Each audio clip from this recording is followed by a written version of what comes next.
In this video, I'm going to show you how to use satin cording and this disc to achieve this beautiful looking braid known as a Kongo-gumi style of Kumihimo braiding. Any type of cording can be used to do Kumihimo. You can use satin cording, like what we're going to use. You can also use leather cording. Silk ribbon is a good one. You can even take beads and stringing onto the cording as you're doing your Kumihimo.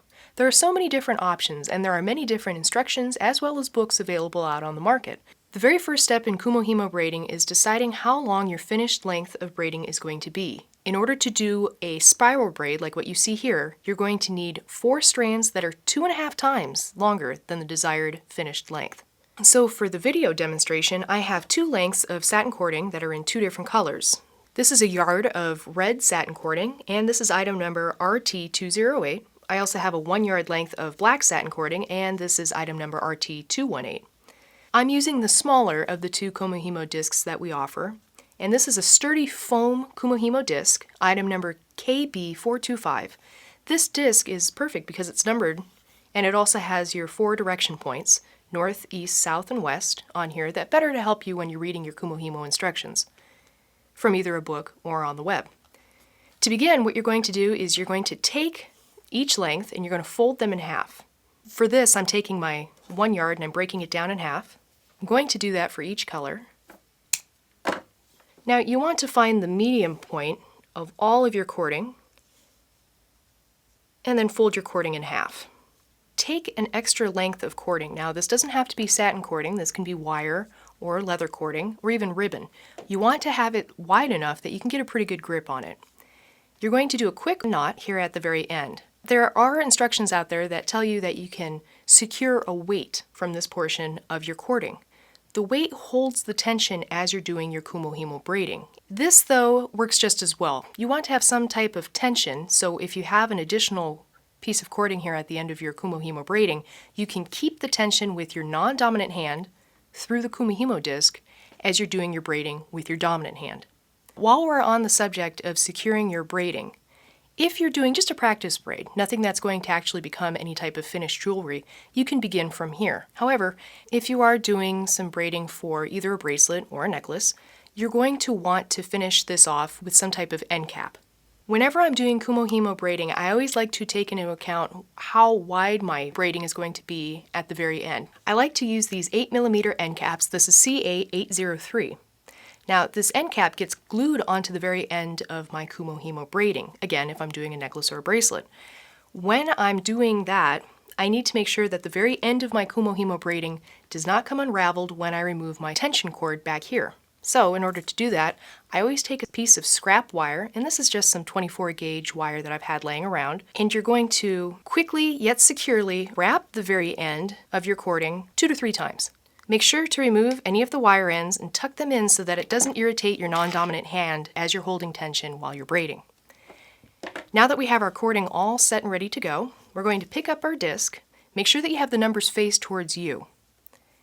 Stick the tension cord through the center of the disc like so. Now I'm going to flip my cord over so that you can see. I'm going to hold onto my cording much like I do whenever I'm doing bead weaving. And I'm going to hold onto it with my pinky, ring, and middle finger on my non-dominant hand. You'll notice that my index finger and my thumb are going to park themselves right here at the very top of my tension cording and at the very bottom of my Kumihimo braiding. Now we need to address how we're going to line our cording up. In order to do your spiral braid like this, it's important that you have the same color running north to south and the alternating color running east to west. So I'm going to take my red cords and I'm going to line them up right up here so that they're on either side of the north dot. Same thing goes for down here at the south dot. Now with the black cords, I'm going to do the same thing east to west. And the nice thing again about this foam disc is you notice how this cording wants to start hiking up like this. You can easily pull that cording so it's right here in the center. You have to make sure that your cording is in the center at all times as you're doing the Kumihimo. You don't want it hiking off to one side or the other. You want your braiding to be nice and straight throughout. If you're working with longer lengths of cording, again, because this is just a video demonstration, I don't have too long a cording that I'm working with. Sometimes, when you're doing your Kumihimo braiding, your cording on the underside, because of your braiding, can get tangled up. Well, a nice, easy way to get rid of that is to use something called a bobbin. These plastic bobbins, this is item number KB823, these plastic bobbins are perfect for using cording such as satin cording or leather cording. You simply wrap them around the bobbin and then flip the bobbin closed like that, and now you're ready to go. You can easily pull out a little bit as you're going through, and it's not going to harm the cording, nor is it going to harm the bobbin. I find that when I'm starting out, I'll have my tension on the back here and I'll put my thumb up here on the front, just easier. The saying goes like this: left up, right down, turn. That's it. That's all the instruction that you need to do in order to do this basic braid. You can turn your disc to the left or right as long as it's consistent. So you're going to take the left cord on the bottom and bring it up to the top. So now it's sitting between the 31 and the 30 on your disc. So now you have 3 up here and 1 down at the bottom. Right down. So you're going to take the cording that's between the 32 and 1, and then you're going to bring it down so that it's just off to the right of the cord that's here at the bottom. And then turn. Now you're going to do the same thing. Left up, right down, turn. So I've been doing my Kumihimo braiding for just a little while, and I wanted to take a moment just to address what happens if maybe you're getting going at a really good clip, but you need to stop. Maybe you need to go out and do something really quick. Well, how do you remember where to pick up where you left off? A quick thing to remember is that however you're cording, if it's laying on top, that's the one that you last did. So then you would turn and you would begin with these, in this case, red strands. Another way to quickly remember is to simply park your cording back up through the disc, and that reminds you where you left off. I have just a couple more braids to go, but I wanted to stop really quick so I can show you what it looks like on the back side. Check that out. And so that you know, with this round disc, you can also do flat braids if you're doing a search in a book or on the web. And to be honest, as you're doing this, it's almost kind of meditative. I mean, I can get going and just kind of check out. Come back when I'm almost done with my cording and go, oh man, that's it? It's really fun. I like all the different types of variations that you can make with Kumihimo braiding. And one of the other things that I also like doing is taking embroidery floss. Using that, stringing seed beads on as you're doing it. It turns out gorgeous looking necklaces. Okay, so I am just about done. See, this black cording, that's about all I can go.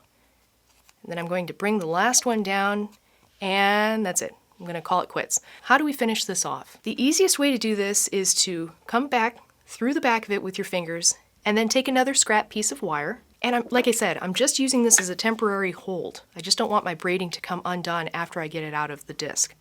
And I'm simply going to wrap this around about 3 times or so, and then snip off the ends. And with some scissors, I'm just going to cut off all the remaining satin cord ends. Okay, so now, after we're done, let's go ahead and take a quick look at this. As you can see, it spirals around like that, and you can get really cool color combinations if you don't have the colors lined up across from one another.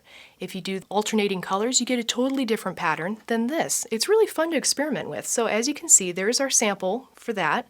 This is another sample that I did. And this is just with 8 strands. Now if you want to double that and go 16 strands, look at how thick this gets. This has all sorts of different applications. You can use this for belts, or shoelaces, or purse handles. I mean, you name it, Kumihimo can totally apply to it. As well, you can make beautiful leather bracelets for women or men. And I'm going to show you how to do that with project number B1081. So in all, this is how you do a basic Kumihimo braid, and I hope that this gets you excited to continue learning how to do more braiding in the future.